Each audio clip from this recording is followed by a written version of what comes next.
Ba, inaantok ka pa? Ay siya, natulog ulit si Miming ah. Ayan, nandyan sila sa bintana. Diyan ang paborito nilang tambayan tuwing umaga at tanghali.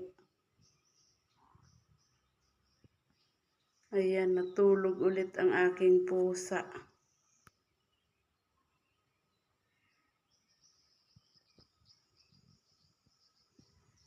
Yung isa nandoon din, tulog din. Ay, kainaman na.